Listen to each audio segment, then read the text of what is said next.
EVM से election हुए हैं, ये बहुत नुकसानदेह हुए हैं।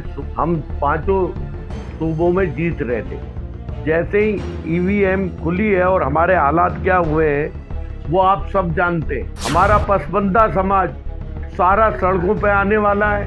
अपील करना चाहता हूँ कि वो सड़कों पे आए, हमारे साथ आए। बैलेट पेपर पे नहीं करवाएंगे तो ये इलेक्शन जीतेंगे और जिसमें संविधान को ये चेंज करेंगे। हिंदू समाज से मैं ये कहता हूँ कि मोदी साहब से गारंटी पे गारंटी जो उन्होंने नाम लिया है वो उनसे ये पूछो 19 करोड़ नौकरियां कहाँ है। मुसलमानों की तो नौकरियां ना कल थी ना आज हैं। तो हिंदू भाई हमारे बच्चे जो पढ़ लिख गए हैं, कहीं भी नौकरियां निकलती हैं और जो ये वायदे करते हैं वो नौकरियां नहीं मिल रही। और मैं सभी से रिक्वेस्ट चाहता हूं कि जो ईवीएम से इलेक्शन हुए हैं ये बहुत नुकसानदेह हुए हैं। सुबह सारे चैनल वाले हमें दिखा रहे थे कि हम पांचों सूबों में जीत रहे थे, मगर जब तक बैलेट पेपर से इलेक्शन होता रहा हम जीतते रहे। और जब ईवीएम खुली है तो हम इलेक्शन हारना शुरू हो गए। इसका मतलब सरकारी मुलाजिम जो होते हैं वो एक गांव के रहने वाले लोग होते हैं और उनके सभी परिवार के लोग उनके कहने पे, क्योंकि वो तालीम याफ्ता लोग होते हैं, उनके कहने पे लोग वोट देते हैं, उनके पीछे चलते हैं, क्योंकि एक घर में एक आदमी दो आदमी पढ़े लिखे होते हैं। तो अब उन्होंने जो वोट दिए उसमें हमें बहुत बड़ी सफलता मिली और हम जीत की तरफ थे। जैसे ही ईवीएम खुली है और हमारे हालात क्या हुए हैं वो आप सब जानते हैं। तो अब इसको लेके हमें हमारा पसबंदा समाज सारा सड़कों पे आने वाला है और बहुत जल्दी हम एक मीटिंग करने वाले हैं जो अपने दिल्ली में चारों तरफ पसबंदा समाज और हिंदू समाज सभी को एक साथ होना है इसमें, क्योंकि ये हमारी लड़ाई नहीं है, ये 18 करोड़ नौजवान बच्चों की लड़ाई है। अगर यही होता रहा इस देश में तो 18 करोड़ नौजवान बच्चे जिन्होंने तालीम ली है, जिन्होंने पढ़ाई करी है, जिन्होंने अपने घर वालों के बहुत से लोगों ने तो मकान भी गिरवी रख के बैंकों से पैसा ले रखा है, पर्सनल लोगों से पैसा ले रखा है, उनकी जॉब की लड़ाई है, जिसे एक तरफा ये ले जाना चाहते हैं सिर्फ बेईमानी करके। हिंदू मुसलमान की लड़ाई दिखा के ये ले जाना चाहते हैं। हमें इस बात के ऊपर इलेक्शन नहीं लड़ना कि हम क्या हैं, हमें अपने देश के बच्चों के ऊपर लड़ाई लड़नी है। जो मोदी साहब 19 करोड़ लोगों की आज की डेट में, क्योंकि 6 महीने बाकी है, उनका वायदा था, वो गारंटी की बात तो करते हैं, जो पहले वायदे करे उस पर ही गारंटी नहीं है। उन्होंने अभी एक मुद्दा हर जगह छेड़ा है कि मैं गारंटी के ऊपर गारंटी लेता हूं कि क्या 19 करोड़ नौजवान बच्चों की नौकरी खाने की गारंटी लेते हैं वो। तो इसे देख के हमें हर समाज से अपील करना चाहता हूं कि वो सड़कों पे आए, हमारे साथ आए। हमने पूरी दिल्ली को एक मेहनत करके और 2024 के इलेक्शन हम ये चाहते हैं ई मशीन से ना हो, बैलेट पेपर पे हो। और सबको हम सबसे अपील करता हूं मैं कि सभी लोग हमारा साथ दें। हम पूरी दिल्ली में कोशिश करेंगे पूरे घर एरियो में जाके कि हमें सड़कों पे आना है, नहीं तो सबसे बड़ा हाल दो समाज का सबसे ज़्यादा नुकसान होगा। एक तो जो समाज हमारा पसबंदा समाज है, मुस्लिम समाज, और दूसरा जाटव समाज को ऑल इंडिया में सबसे बड़ा नुकसान होने वाला है, क्योंकि इनका सबसे बड़ा काम है कि 2024 का इलेक्शन हम जीत के और यही मशीनों से जीत के बैलेट पेपर पे नहीं करवाएंगे तो ये इलेक्शन जीतेंगे, और जिसमें संविधान को ये चेंज करेंगे। और संविधान जिस दिन ख़त्म हो गया उस दिन समझ लो मैं दो तबकों से क्या पूरा हिंदुस्तान के सभी लोगों को, क्योंकि ये सारी सरकारी नौकरी बेच चुके हैं, जो हमारे देश के ऊपर कर्जा इतना बढ़वा दिया है कि एक आदमी इतना बड़ा कर्जे में है कि वो ये हम लोग दे भी नहीं सकते। बाहर मुल्कों से इन्होंने जो ये दिखाते हैं कि हिंदुस्तान के अच्छे ताल्लुकात हुए, तो जो आदमी किसी से लोन लेता है और जो लोन देता है उन दोनों के बड़े अच्छे ताल्लुकात होते हैं शुरू में, उसके बाद में देश बर्बाद होगा, हम सब सड़कों पे आ जाएंगे। उसके लिए मैं अपील करता हूँ कि बहुत जल्दी हमारे और बड़े लोग हमारे साथ हैं, वो सब लगे हुए हैं कि हमें पार्लियामेंट भी घेरना है, हमें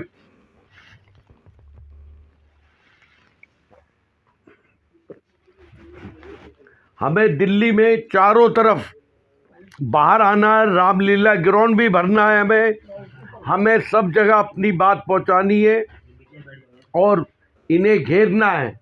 और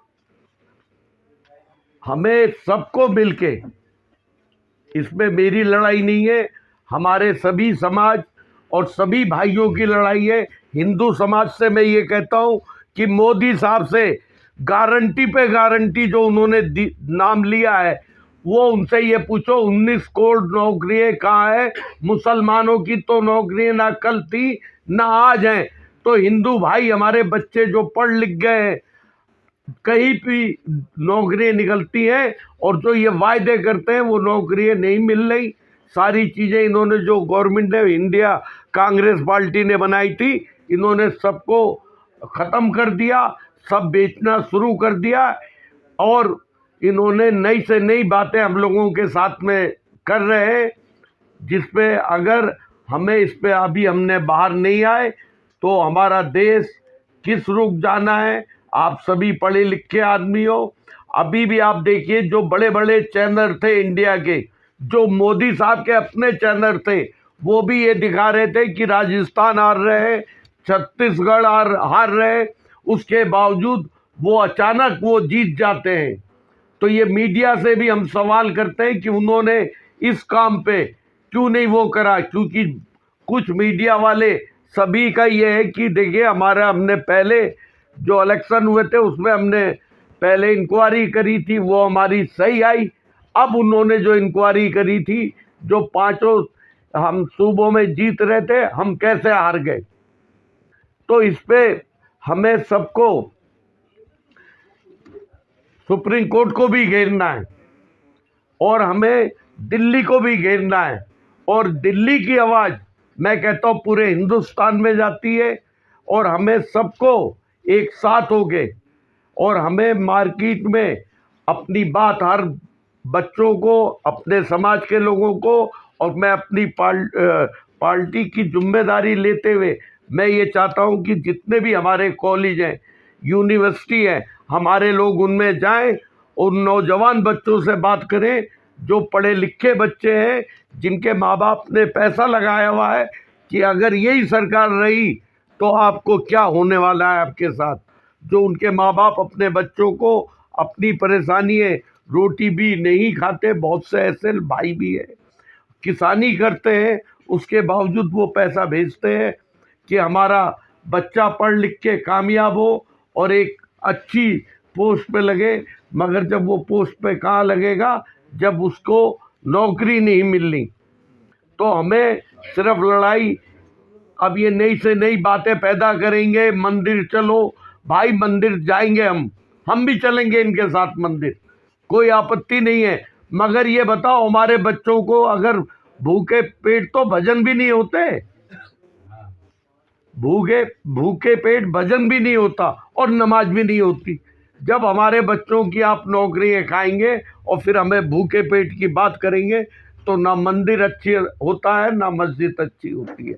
मैं तो सभी भाइयों से अपील करता हूँ, बहुत जल्दी एक और हम प्रेस कॉन्फ्रेंस करेंगे और उसमें ये बताएंगे किस दिन हम लोग सड़कों पर उतर रहे हैं। हमारे सभी डॉक्टर अद्भुत राय भी इसमें मेहनत कर रहे हैं, उनके और समाज के लोग भी मेहनत कर रहे हैं।